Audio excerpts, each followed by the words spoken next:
దేవుని అడగండి. మీ లైఫ్లో మీరు దేని గురించి ప్రాకులాడుతున్నారో, ప్రయాసపడుతున్నారో, దేని గురించి బాధపడుతున్నారో దాని గురించి ప్రభువుకు చెప్పండి.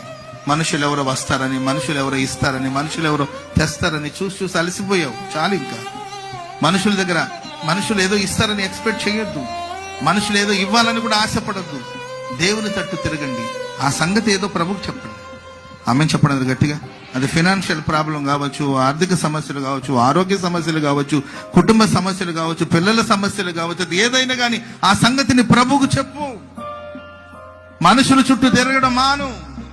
మనుషుల వైపు చేతులు చాపడం మాను. దేవుని ప్రజల చేతులు ఎల్లప్పుడూ పైనే ఉండాలి. ఇది నమ్మాలి మనం. స్తోత్రం చెప్పడం గట్టిగా. ప్రియులారా, మనం ఏది వెతుకుతున్నామో అది మనల్ని వెతుకుతుందండి. ఆమె చెప్పడం గట్టిగా.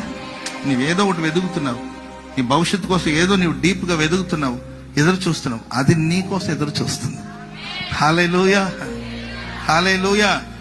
గట్టిగా కోరుకోవాలి. యేసుప్రభు నీవు కోరినట్టే నీకు, అవును నీవు కోరుకున్నావు, నీకు అలా జరుగుతుంది. అది నీవు గట్టిగా కోరుకోవాలి.